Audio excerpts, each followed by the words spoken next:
Assalamualaikum warahmatullahi wabarakatuh. Di sini saya akan menceritakan biografi seorang tokoh favorit saya. Beliau adalah Bahrudin Jusuf Habibie atau yang biasa kita kenal B.J. Habibie. B.J. Habibie lahir di Parepare, Sulawesi Selatan pada 25 Juni 1936. Ia adalah anak keempat dari 8 bersaudara. Ayahnya, Alwi Abdul Jalil Habibie, adalah seorang ahli pertanian dari Gorontalo, dan ibunya, R.A. Tuti Marini Puspowardojo, adalah seorang bangsawan Jawa dari Yogyakarta. Ia dikenal sebagai Bapak Teknologi Indonesia dan merupakan Presiden ketiga Indonesia. Habibie dikenal karena kecerdasannya dan prestasinya di bidang teknologi, khususnya di bidang kedirgantaraan. Habibie menempuh pendidikan di SMAK Dago, Bandung, dan kemudian melanjutkan S1 ke Institut Teknologi Bandung, ITB.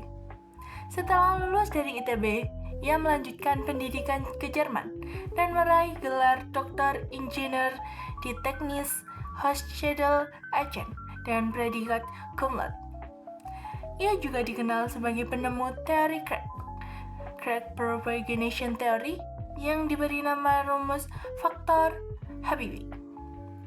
B.J. Habibie pernah menjabat sebagai Menteri Riset dan Teknologi sejak tahun 1978 hingga 1998.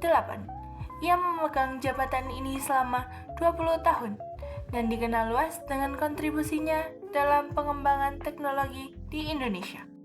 Kisah cinta Habibie dimulai pada saat Habibie yang saat itu sedang menyelesaikan pendidikan doktoralnya di Jerman bertemu dengan Ainun di rumah temannya. Ainun adalah seorang dokter yang sedang menempuh pendidikan di Fakultas Kedokteran UI. Siapa sih Ainun? Mari kita lihat biografi Ainun. Hasri Ainun Besari atau biasa dikenal sebagai Ainun, lahir pada 11 Agustus 1937 di Semarang, Jawa Tengah.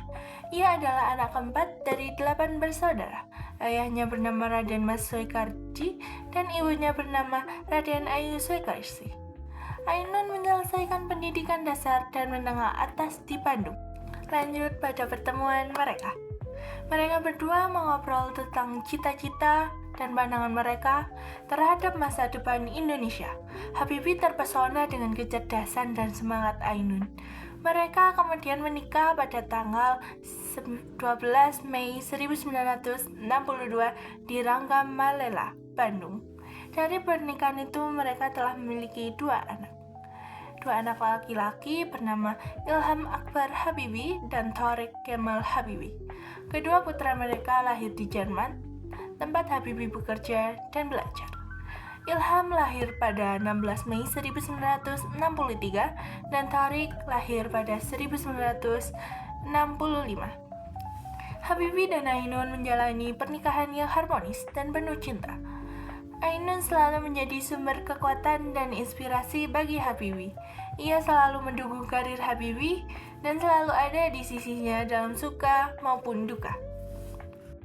Ainun meninggal pada 22 Mei 2010 di Jerman akibat kanker ovarium. Kepergian Ainun sangat memukul Habibie. Ia menulis buku Habibie dan Ainun sebagai bentuk ungkapan cintanya dan mengenang sang istri. Buku tersebut kemudian diangkat ke layar lebar dan menjadi film yang sangat populer di Indonesia. Kisah cinta Habibie dan Ainun menjadi inspirasi bagi banyak orang, termasuk saya. Mereka menunjukkan bahwa cinta sejati dapat bertahan dalam segala kondisi. Habibie selalu mengenang Ainun dan mengunjungi makamnya setiap minggu. Kisah cinta mereka menjadi bukti bahwa cinta sejati dapat menjadi kekuatan yang luar biasa dan dapat menginspirasi bagi banyak orang. Habibie dan Ainun adalah pasangan yang luar biasa. Bahkan sampai Habibie meninggal pun beliau masih mencintai Ainun dan memilih untuk tidak menikah lagi. Sekian dari saya. Wassalamualaikum warahmatullahi wabarakatuh.